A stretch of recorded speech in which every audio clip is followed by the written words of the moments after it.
more than 1 billion cars in this world of ours. From electric gliders to power sliders. And pretty much everything in between. I'm Tiff Needell. Hello, everybody. Hello. Whoa. And with my good friend Paul Woodman. Eat my dirt, Needell. Plus a few fellow car lovers. We're on a mission to bring you the fastest, loudest, most exclusive cars on the planet. Oh, and this lot too.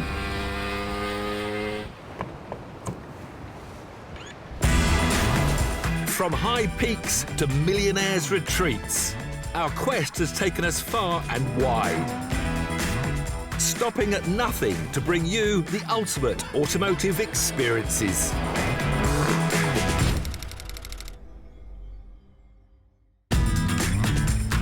On the road today, we ride off into the future in a tyre-shredding EV. Sid finds out why you should never smoke in a fast Ford. And Paul gets a surprise in Monte Carlo. Oh, you've got to be kidding me. But first, it's time for some fresh air with a trio of open-top sports cars.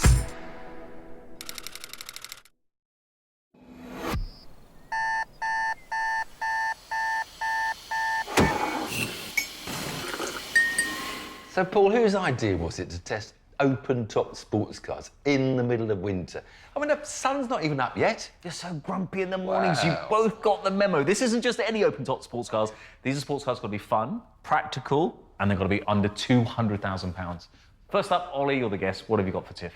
I think you're going to quite enjoy this. I got you an Audi R8 V10 Spider Performance. Oh. All-wheel drive, perfect for these Welsh roads. I'm thinking better now. He's perked up a bit now, isn't he? Look at him.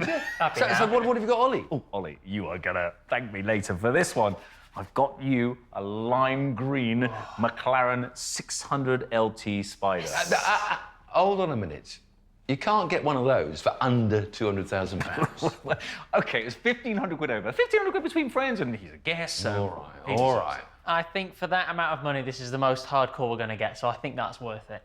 Now, it's interesting you say hardcore. You think that's the most hardcore, but I think I've got something a bit more hardcore for Paul. Come on, give me the keys. Well, for the key, first of all, I think you might need this. That's all right. We're going on track. I'm happy with having safety first. Yeah, but Now the keys. Also, you might need you might need this. You got £200,000 to spend, and I've got a raincoat. Yeah. Now the keys. No more. I don't want any more of this. Just the keys. There aren't actually any keys because what you'll also need is this. What is it? BAC, actually, Mono. I'm very, very happy with that, Tiff. Thank you very much. Anyone know the weather forecast for today? Now, if there's anything worth getting out of bed for, it's these three. First, the McLaren 600LT Spider. That's LT for long tail, after McLaren's legendary Le Mans cars with their extended rear ends. Although this one is just 3 inches longer than a 570S. I mean, there are mice with longer tails than that. Then there's the Audi R8 V10 Spider Performance Quattro. Bit of a mouthful, but arguably the ultimate all-weather supercar. And finally, the BAC Mono, a Formula One fantasy, made in England, impeccably engineered, and with only one seat, it's perfect for people with no mates. It's a bit chilly, I'll tell you that much. The term race car for the road gets overused so much, but it couldn't be more appropriate for this car. It really is a race car with number plates. You're looking down, you've got this incredible visibility. I haven't even got a windscreen. So, welcome to the McLaren 600LT. We have to talk about the fact that this is, of course, a Spider. It is winter, and I'm actually not that cold. Granted, I've got the heating on full blast, but for someone who's 6 foot, 6'1", my hair isn't coming over the top, and it looks like it is, but it's not. The Audi R8 has been around for quite some time now. Launched back in 2006, it's been constantly tweaked and improved, and now this is the second generation. This facelifted version is as sharp looking as ever, with Audi designers seeming to use a ruler above all else. I tell you what, boys, I know we've got open-top sports cars, but it's a bit chilly and it might rain soon, so I think we ought to have our roofs up. What do you reckon, Ollie? I'm not sure about Paul, though. Don't you dare put your roofs up. You're going to be hardcore. Open-top sports cars. I can't believe you guys are putting your roofs up. To be fair, it was also starting to rain. So we headed into town for some mid-morning tea. And that meant finding somewhere to park. Question is, which of our trio was the easiest to manoeuvre? Now, of course, whilst you want to have fun in your supercar, you also want it to be practical. And you do have to park it sometimes. So start the timer as soon as it gets parallel with that Audi Q7. It's got to be level with that. Just pop it in here, shouldn't be a problem at all. The mirror. But it's, oh gosh, I can't see. It's not very good three-quarter vision. Oh, he's messed that right He's up. messed that up. I should watch me TV. Well, actually, that's pretty spot on. No. What's that? Oh, Good. That's parked it. I've got to just get out. Here. There. Here you go, sir. Your valet away. Madam's bag. Oh, that's very good. Thank Not you bad very at all. much. Thank you. Tuck your shirt in, please. It's a respectable Yeah. neighbourhood around here. So, with the example set, it was Ollie's turn in the McLaren. OK, come on. So how did I get on then? What was my time? Actually, it's pretty good. 36.86. So that's what Ollie's going to be. Oh, there's a car in the way. Watch that rear diffuser, Ollie. And I put the bag inside. Oh, that is dreadful.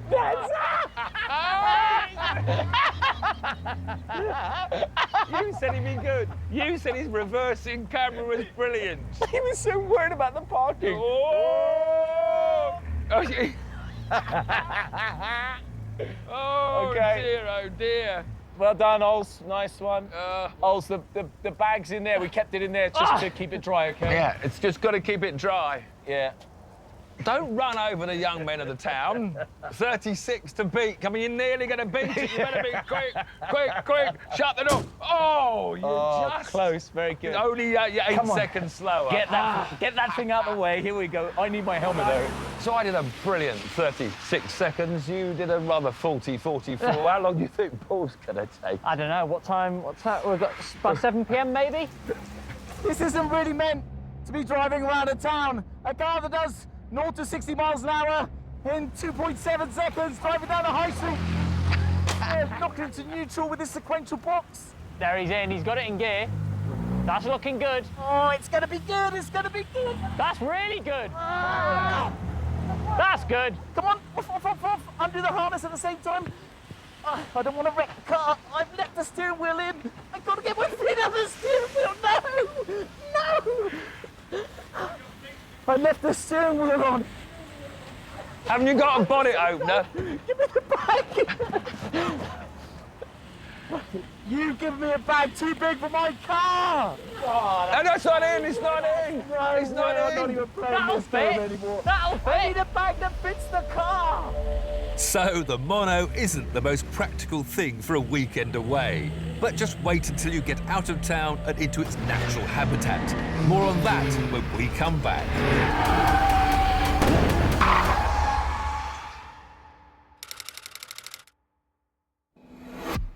You know, electric cars have been around for a lot longer than many people think. In fact, when the first EVs emerged, most people were still getting around on one of these. In 1898, even Dr. Ferdinand Porsche built an electric-powered car. For a while, it seemed like batteries might win the race to power the motor carriage. But then along came the internal combustion engine, the Model T Ford, and the rest, as they say, is history. It's taken the best part of a century for electric power to get back in the game, even longer for Porsche to join the fun. But now they have with this, the Porsche Taycan, which apparently means spirited young horse.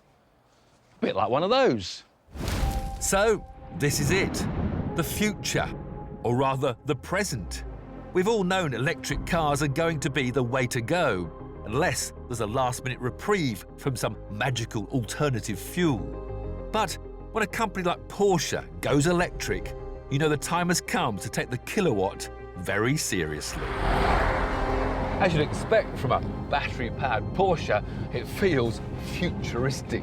With this curved dashboard in front of me and two screens to the left, It feels like it could be on the bridge of the Starship Enterprise. At first glance, you could be mistaken into thinking that this is just an electrified 911. But no, this is a big four-door, four-seat Grand Tourer. It's actually 20 inches longer and 6 inches wider than a 911. It's even an inch wider than the Panamera. This is a big car. It has the classic Porsche flyline roof, giving it the silhouette of a stretched 911. It's low and sleek, with a sci-fi light bar across the rear. This slipstream styling means it's the most aerodynamic car Porsche has ever made. There are 3 different models of Taycan available at first, starting with the £83,000, 435 horsepower 4S. Then there's the Turbo, which I'm driving right now, and the Turbo S, which both have the same 625 horsepower in normal mode. It's just that while this Turbo has 680 horsepower in launch mode, the Turbo S has a wacky 760 horsepower. Of course, none of them are actually turbocharged. You can't turbocharge batteries. Instead, Porsche say turbo simply means fast. I mean, it is just so smooth, so quiet. But it's not actually silent, because if you accelerate strongly and listen carefully, you can hear a sort of spaceship whir going on beneath you. And that's because this car has got what they call electric sport sound. It'll cost you £354. It's one of the many extras on this car that have raised the price of the car we're sitting in from an entry level of £116,000 to £139,000, which just happens to be the beginning price for the Turbo S. Once fully charged, this Turbo offers a range of 253 miles, but of course that does depend on how you drive. There are actually 5 different driving modes you can choose from, but whichever one of these 5 modes you're in, when you press the right pedal. And of course, this is a Porsche, so you're going to drive it like one. But does it feel like one? Trying to make the Taycan handle like a 911 was the Porsche engineer's biggest challenge, especially as it weighs a full ton more. Yep, this Taycan weighs 2,300 kilograms. But even with its low centre of gravity, all-wheel drive and all-wheel steering, together with electronically controlled shock absorbers, there's no way you can explore its limits on public roads. Which is why I was told to report to our top-secret test facility to explore its full potential, with a little help from a leading telemetry expert. That's not a telemetry expert. That's Paul. Hey, Tiff. Paul, I was expecting to meet a telemetry expert here. Well, Tiff, allow me to introduce you to our telemetry expert. This little black box is going to tell us everything we need to know about that car. Well, in that case, you don't need me driving, do you? I'll drive. You jump out. So, with Uncle Tiff refereeing from trackside, all I had to do was stick my little black box on the windscreen, press a few buttons, and we're ready to go. And my first job was a good old 0 to 60 test. Well, 0 to 62. Right then, Paul, it says here on the spec sheet the Taycan Turbo goes from 0 to 62 in 3.2 seconds. So all I need to do is put my foot on the accelerator, and here we go. Oh, that's quick! Already there, just like that. Cold day, cold tyres. That's pretty impressive. 3.48 seconds, which I think is pretty good considering cold tyres, cold car, cold outside. OK, I've got it recorded. Windy, cold. Science, this. Clearly, there was a lot more to come from the Taycan, as we're about to find out in our next test. 0 to 100 to 0. Can your little clever box do that? So here we go, test number 2. Wait to get to 100, then anchor on the brakes. So, oh, that acceleration is brutal. 0 to 60, 3.2 seconds. And 100, and get those brakes on. Whoa! Wow. Well, what was the result then? 11.93 seconds, 0 to 100 to 0 miles per hour. That is just 0.1 longer than the Pagani Zonda. That's ridiculous for a 2,300 kilogram car. And unlike most other EVs, the Taycan lets you accelerate like this over and over and over again.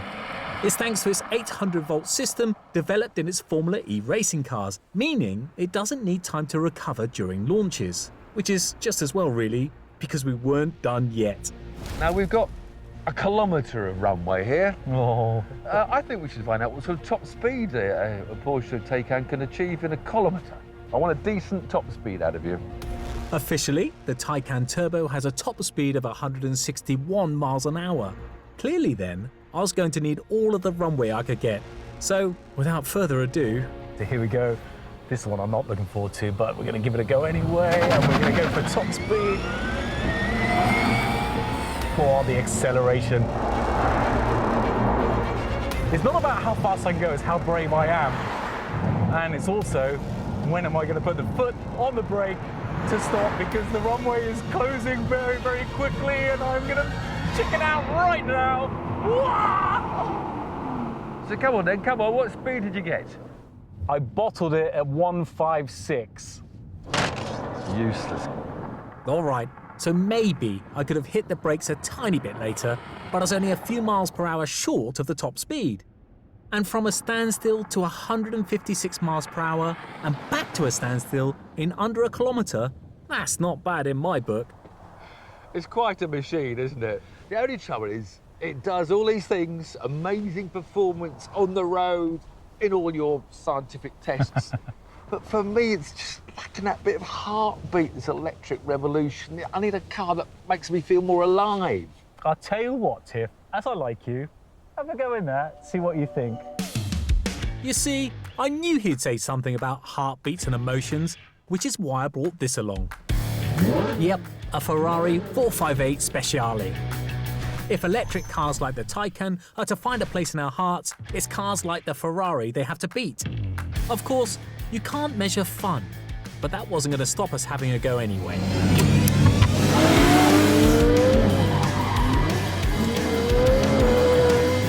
Now this is more like it. 4.5 litre V8, 605 horsepower, normally aspirated, and will sing up to 9,000 revs. Listen to the noise!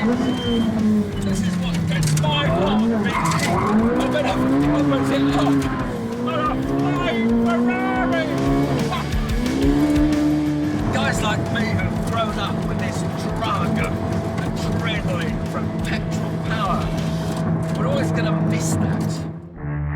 Yeah, but hold your horses, Tiff, because the Taycan isn't exactly boring.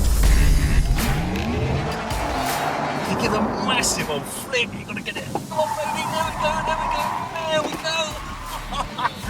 You can do that as well. This car is so surprising, it's so shockingly good for a four-door car.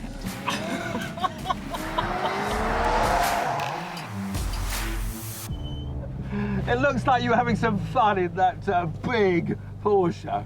Well, a little bit wild, I'll grant you that, but what a brilliant piece of engineering this car is. Brilliant. I suppose in some ways you could say that they're different horses for different courses.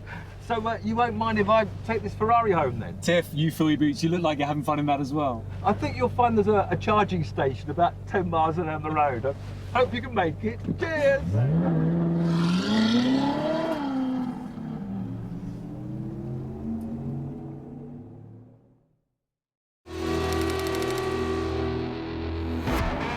In 1968, a Ford Mustang blazed into Hollywood history, starring in the greatest chase scene of them all.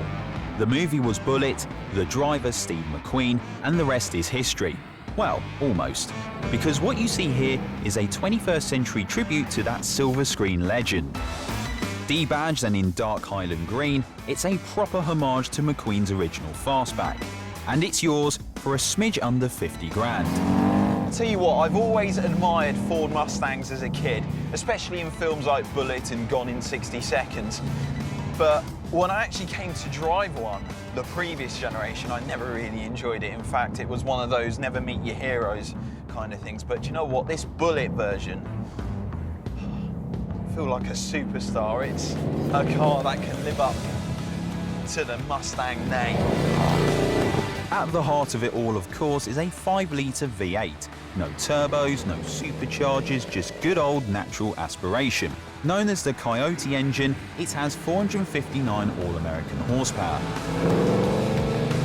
That's only 9 more than a regular Mustang, but you also get the air intake from the hardcore GT350, and that means more noise.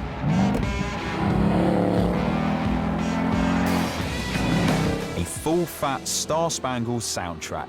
It does feel quite a special thing. But don't think that this car is just all show and no go around the corners, because it definitely drives really, really well. Some muscle cars are as high-tech as burger and chips. Not this one. There's adaptive dampers with different modes, likewise for the steering and throttle too, so you can sharpen it up or slacken it off depending on your mood.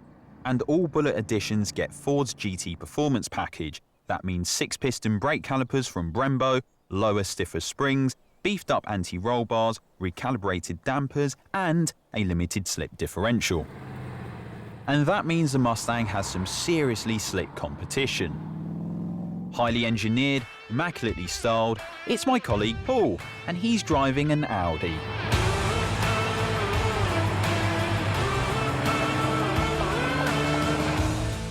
The RS5, Audi's mile-munching sports coupe from Germany. Unlike the Mustang, it's a 2-door coupe, but unlike the Mustang, this has Audi's Quattro all-wheel drive system, and this is 100 kilograms lighter. So then, it's action hero versus traction hero, but what's all that Vorsprung durch Technik actually like on the road? You can feel when you give the car a little bit of a push, it comes a little bit lighter on the front, and that torque vectoring system that applies the power to the rear wheel as you're going round just helps push it round. You feel so confident driving this car, but you know the car's doing so much for you. The Quattro system's permanently engaged and has a 40-60 split, but it's got the ability to send up to 85% to the front wheels and 70% to the rear wheels, obviously depending on the road conditions and where you're driving.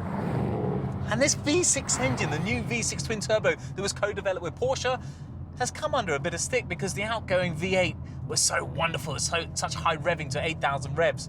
But there's excitement in this car.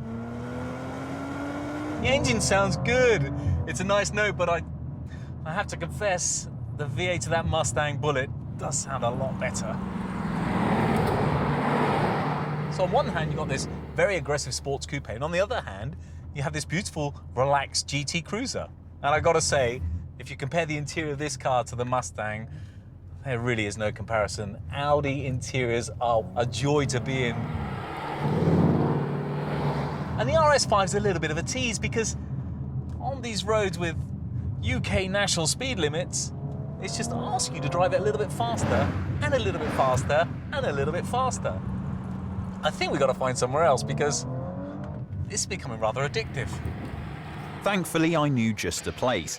A 2-mile disused runway where there was plenty of room for a good old American drag race. See, this seems like the most pointless exercise ever. What do you mean it's the most pointless exercise ever? This is what Ford Mustangs are built to do, going from traffic light to traffic light on Route 66. It's the American dream. But going a straight line means absolutely nothing. Sid, I'll prove a point to you. I will not even engage launch control or anything. I will simply drive the car as it is. So you're going to launch your car without launch control, and I'm going to launch mine with launch control. And I'll still leave you for dust. Trust me, this Audi's automatic. It's got an amazing gearbox, all-wheel drive, easy peasy.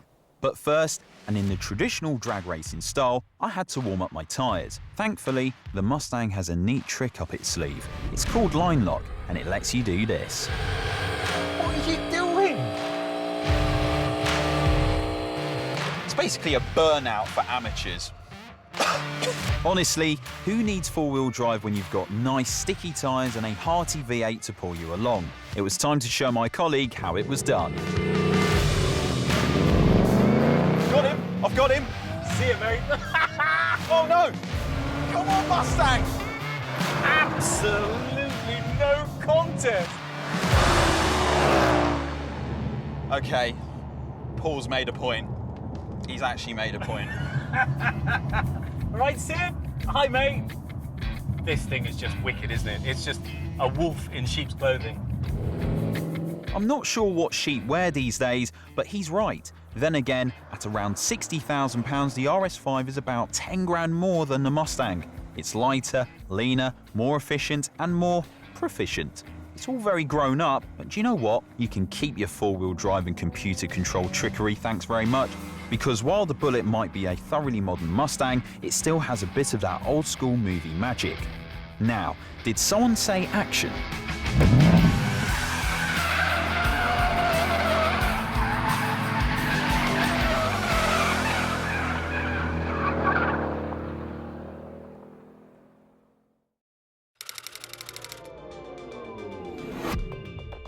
This is the new Bentley Flying Spur, essentially the four-door saloon version of the Continental GT.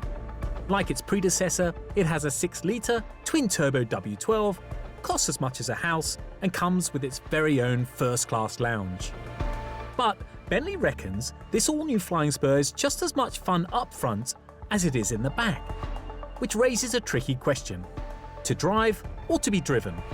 To answer that, I was dispatched to Monte, Carlo, playground of the rich and famous, where I was told to collect a mystery VIP.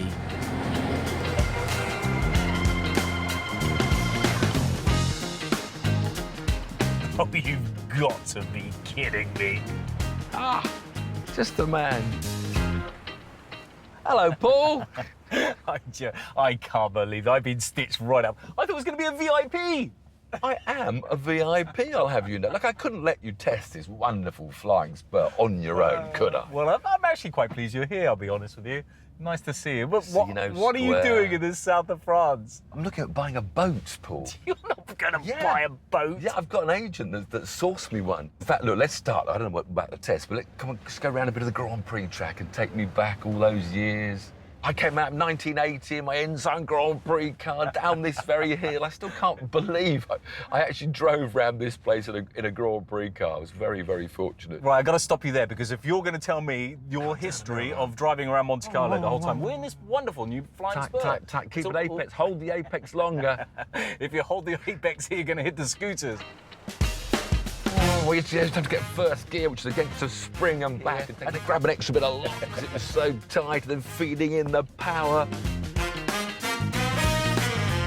I remember being in the wet. I was on opposite lock all around this short, the hill towards Casino Square again.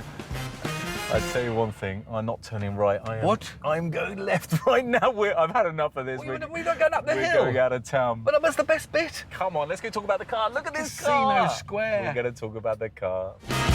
Don't you sulk. Now at this point, we'd usually start with some serious driving stuff. But as a chauffeur is supposed to be seen and not heard, I thought I'd let my backseat driver kick things off. I tell you what, Paul, they've certainly made an effort for the passenger. I think what they've decided now, haven't they, to give more room. So as long as you're comfortable, don't worry about me with all the Monaco traffic and all these narrow roads. As long as you're comfortable, that's They've okay. lengthened the wheelbase, haven't they? So it's got about 4 inches longer between the wheels. They put the front wheels further forward, give them more cabin space. It's not just about the extra legroom. The new Flying Spur is absolutely loaded with luxury and plenty of techie gizmos. If that is, you can figure out how to work them. I can put my heat up and down. Oh, I can do the music in the back. I can rule the front. Probably don't know what I'm doing. And with Monsieur Nadel going about his business, we headed up to the famous Cornish roads to stretch our legs in this 21st century Flying Spur. All 168 grand and 2.5 tons of it. Just the sort of thing you want to fling around tight hairpins with a cranky pensioner in the back. Feels quite lively in sport mode. I'm glad it does for you. Whoa, hold on, Tim. Whoa! Look, I'm at the back of the pendulum here, and there's rock faces there, and there's a big drop to the sea there. All the computers, you feel that? All the computers are just helping me and pushing me around that corner. Rear wheel steer, sir. It's got individual wheel braking to help understeer and oversteer. Pushing different power to different wheels accordingly. So Well, they've made a lot of effort to make it a more nimble feeling car. So are you feeling nimble, Paul? Not just nimble, Tiff, but nippy too. the performance is a little bit better than the outgoing model, as you would expect.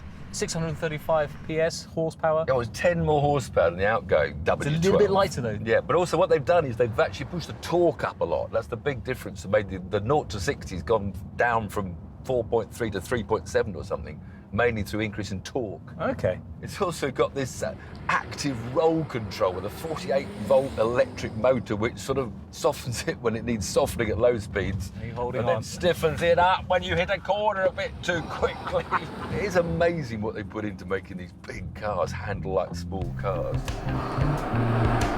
It's a lovely cruiser. You can spend a lot of time cruising the world in this. It feels very opulent. That 3D leather, that looks fantastic. Yeah. A really nice touch. Because it's quite a traditional car, but it makes it feel much more modern, I And think. it's very airy with the sort of double sunroof. You can only open the one, though, so this one is a panoramic I roof. the don't whole want way. it open blowing me hair. I just want the light. You and your hair.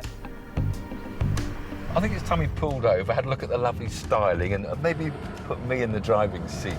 Here's a nice little place to stop, to pull over. Okay, just for you. Wonderful! What a view! That is special, isn't it? That is And it's very not special. just the view of the south of France, the view of this flying spot. I have to say, it's for a big car. It's got some attractive styling. But it's very aggressive as well. It looks very muscular and elegant as well. That like these vertical veins, because that actually harks back to the 50s flying spur, that vertical grille. I knew that. Do you like your flying bee? I do actually, yeah. I think it's quite stylish. What about these, the headlights? Look at all the detail. They're crystal headlights. Very special. Big B as well for your air vent like that, bit of extra touches. And I do like the fact they've moved that wheelbase forward. It's actually moved the wheel forward in the chassis. So it's got a very short front end that gives it an attractive look. Well, speaking of the wheel, this is a 22-inch upgraded Mulliner polish wheel. So you get 21 inches standard. They look quite nice. I like the red brake calipers as well. What do you think of those? Nah, take them or leave them. Nice touch inside the door still. The centenary, 1990 to 2019, written on all the cars. And I know Bentley are very proud of this. This is the largest, I think it was super-formed, sculptured single piece of aluminium. You've been reading the spec sheet again, haven't you? Yeah, I have. I've been cheating at the press. But starts there on the A-pillar. This is all one piece of aluminium, all the way back. It's the largest piece of sculptured, super-formed aluminium. On a car. On a car in the world. Well, I could tell you a bit of techie stuff as well, because this crease here, this very prominent line, apparently is incredibly hard to do with aluminium. It's easier with steel, because aluminium cracks and bends and all that sort of stuff as well. It looks great. This colour looks very good with it. Extreme silver, sparkles in the sunlight. Beautiful. I mean, what car view? Anyway, you're in the passenger seat.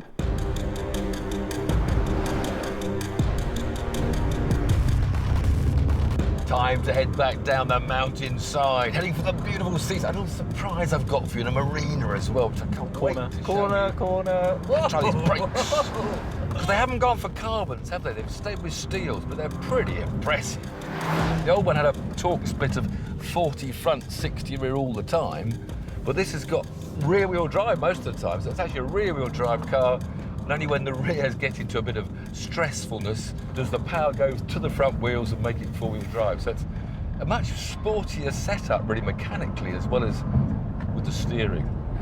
So definitely a driver's car, but also a truly luxurious car to be driven in. Everywhere you look, there's exceptional craftsmanship, from the organ stop controls to the somersaulting central screen. Party at the front, business at the back. It's kind of like a mullet, just the other way round, if you see what I mean. Oh, I'll calm down now. I've had a bit buzz. We can go and cruise down to the seaside again. I'm not going to give you so much coffee in the morning next time. That was quite exhilarating. Whether you're self-chauffeuring or lounging around in the passenger seat, the new Flying Spur is a mighty impressive machine. And in these times of economic austerity, it makes perfect financial sense. Think about it. If you need to get to the Riviera in a hurry, ditch the private jet, buy a Bentley, save a fortune. You can even use the change to buy a boat. Talking of which, it was time to head down to the harbour to check out Admiral Nadell's fancy new toy. Oh, very nice. Very nice. A life on the ocean waves. Yeah. I mean, look. I'm impressed. No, it's not that one. No, it's just up here somewhere. I'm very impressed. But it'd be lovely when it cruised in the Mediterranean. It's going to be amazing. Wait till you see her. Look, there she is. You're wasting my time. I'm not going in that thing. Come on. It's all my budget can afford. Tiff, come on. This has got to be a better way to cruise the Med. OK, I must admit, cruising the Mediterranean, the Flying Spur is almost What are you as thinking good. with that? You're winding I me up. liked it. Yes. I couldn't afford any more. Winding me up. Well, the agent won't be happy now. Come all this way to look at it. Come on.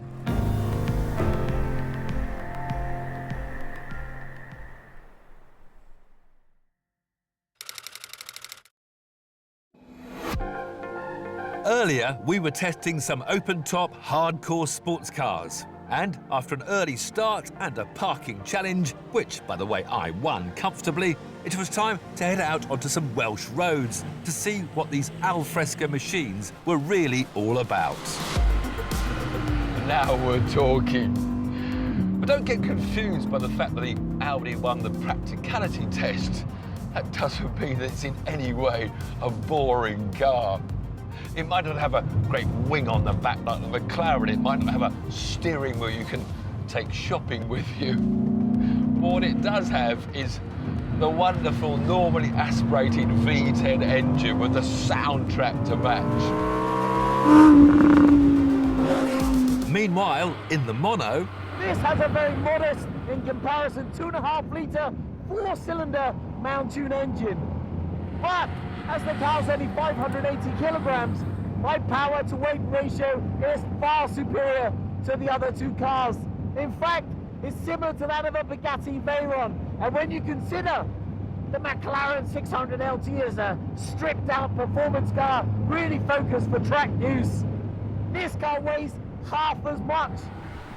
and over in the not-so-long tail, Ollie was also enjoying himself. So, what makes the 600LT so much more special than a 570S? Well, on paper, 100 kilograms less weight, got 30 more horsepower on top of that 100 kilogram weight saving, which doesn't sound like much, but when you combine that all together with that long tail name, it really does something special.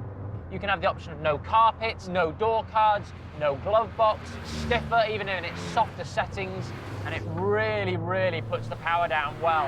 And it's fair to say I was also having a pretty good day. Now, I have to admit, I'm rather well known as someone that loves rear-wheel drive cars. But it has to be said, on these very slippery Welsh B roads, following those two with their rear-wheel drive, I'm feeling a bit smug and safe and sure-footed, because there's no doubt that in conditions like these, four-wheel drive is an advantage. Now, while the challenge was to bring a car for under £200,000, you can actually get this Audi for under £150,000. Well, with about 110 quid's worth of change. It's also got nearly £2,000 worth of Bang & Olufsen hi-fis, but I rather like the sound of that engine behind me. I probably wouldn't have the music on at all driving around roads like these. I can just enjoy a V10. That's all the music I need. Talking about accessories, I think the only accessory Paul's got is his crash helmet and his waterproofs. In fact, the Mono, now in its second generation, costs just over £173,000. And for that, you get one of the most beautifully built, exquisitely engineered cars money can buy. Though some might say the experience is almost priceless. There's no such thing as windscreen wipers on this car. You've just got to make do and embrace the elements. Come and get me, Rain. I'm having the time of my life. Even though my toes are very cold, I have to say. And if you thought that this looked like driving heaven, just wait until you see where we're going next. Anglesey, probably the prettiest racing circuit in the world, where almost every corner has a view to die for. Thankfully, we'll be starting with a nice, safe, straight-line speed test. Time then for a drag race, which to me sometimes seem a bit pointless because everyone knows the 0 to 62 times, whereas this Audi claims to get to 62 in 3.2 seconds. The McLaren and the Mono both boast times under 3 seconds. But today it's a little bit cold, a bit damp. I think you'll find that four-wheel drive and a brilliant launch control system from this Audi is going to upset those two.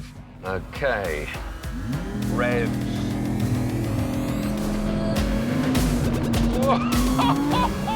Oh, see you, boys. Bye-bye. It's got the jump, it's got the jump,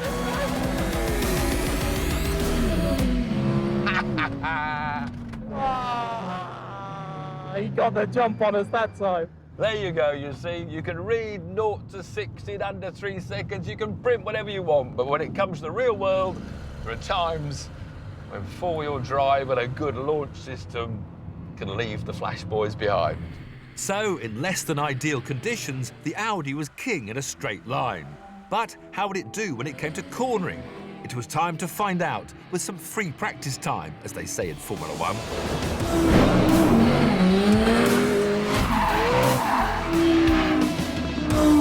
Now I can fully enjoy that wonderful 630 horsepower howling V10 engine.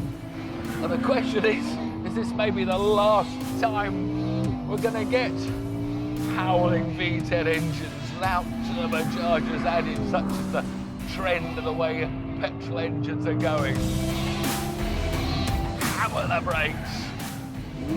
Ceramic smoke fade round here. Get down again, wrong way, right way.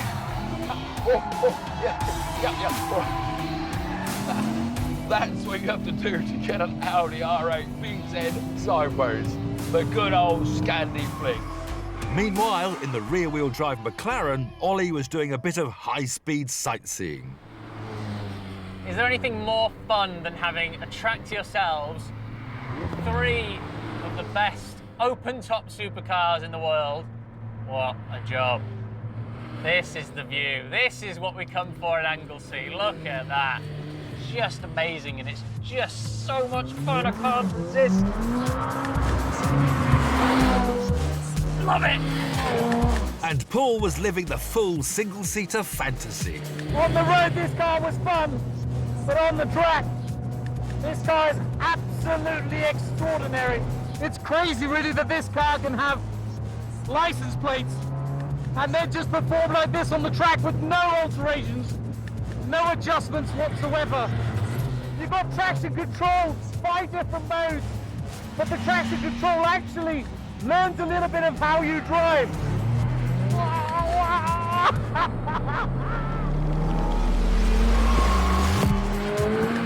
You can get it so sideways.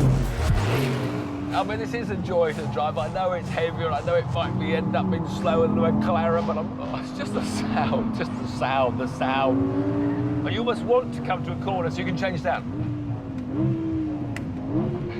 I love just blipping down through the gears. Right up to that 8,500 revs. Oh, V10 wailing engines will be missed. And it turns out I wasn't the only one making music with my engine. You can hear the pops and the bangs from the exhaust, not only because of the exhaust being closer up and higher behind your head, but it saves weight. The exhaust don't have to travel as far back, they can go straight up and out, and it flames, and that's pretty cool. All day they might have been smug. Easier to park with a reversing camera, warmer in the dreadful weather, but I'm telling you now, I've got the best deal now we're on track. I can't think of a better car to drive around the track. Really, I absolutely love it. It is wickedly fast. Wickedly fast. What a fun car. And so, with free practice over, it was time to see which of our cars was quickest in a time attack. Time for the lap times then, Paul. I thought I'd let the slightly younger driver do that. It's a hard workout there. I've had a bit of a rest. It's been a long day. Slightly younger. Obviously, he won't be as quick as I would be, but he'll be consistent. He's fast, this lad. Okay, here we go. Audi R8, full up of Anglesey. Here we go. Ready, ready, ready. Bang. Right, that 4-wheel drive working hard. On the power, all the way up to the exit curb, using all of the revs. So how did that Audi feel? Very heavy? It wasn't the weight, it's just the understeer, oversteer, understeer, oversteer. You need to get the temperature of the front tyres of the Audi to get it going, so it takes a few laps, actually, to really get the front tyres working. The Mono, you think, you'll be quickest? Polar opposite, it'll be the quickest. Now the track's drying out, it'll be the quickest. Oh, wait on the curb, getting the power down. Taking a little bit long to get up the revs, but sounds amazing. And the V10, the sound. Could this be the last ever normally aspirated V10 in a production road car? Braking nice and early, we're going to have to go down to third. It's not quite got the grip today that we want it to. Bit of push there, you can hear it. Oh, squealing and a braking, pushing it in. Into my favourite corner, in earlier than you think. Let that power kick out, 4 wheels spinning. Here we go, taking a bit of curve. I don't like that final corner. 1 minute 36.60 sets the pace. Bring on the McLaren. Okay, so here we go. Onto the flying lap. Going to be quicker? I think it is. I hate to break it to you, but I think it is. Trying to find that grip and on the rear. Down into second. The problem with the Audi, it's got the most power, but it's got the most weight. Because the power to weight ratio, the McLaren's well ahead, isn't it? What is it per tonne? 427 versus 366 for the Audi. Ooh. But the real hero in that category is the BAC Mono. Back on the power. And then all the way up the revs, all the way up the top. Oh, here we come. Oh, here we come. The time to beat was a 1 minute 36.60, and he's already 1.2 seconds quicker. 35.43. So, with the gauntlet laid, there was only one car left to go. Okay, so now it is the time of the BAC Mono to shine. Here he goes. Hits the starting line now. Back on the power. Whoa, on the limiter. Down into third, down into second. Of course, the Mono's all about weight, isn't it? What does it weigh? It only weighs just over half ton, 580 kilograms. Boy, I love this car. Still flat, now lift. On the brakes, down the gears. Rear's a bit squirmy. Front end in, and this low-speed stuff is where the Mono has so much grip. Back on the brakes. Fourth, third, into the last corner. Back on the power. Oh. 31 points. Bring him in, for goodness sake, he's taken the mickey. Job done. Downhill, off camber, rear end coming round. This is just going to demolish everything. We can't stop him now. He's enjoying himself. He is doing another lap. Oh, yeah, another half a second. 31.19. Well, there we go. I've not even seen the times, but I know the answer. There's only one downside. I'm a bit cold. So impressively quick run a lap, but still sort of lacking in luggage space capacity slightly. Oh, you're boring me now, And Tiff. room for a passenger slightly missing as well. So I'm not sure what the best, £200,000 sports car is, really, at the end of the day. Thankfully, the end of the day wasn't quite upon us, which meant we had a bit more time to make up our minds. Actually, quite a lot more time. And so as day turned to dusk and dusk turned to darkness, we just kept going. Le Mans style, into the night. Sometimes you just don't want to stop driving, especially in cars like these.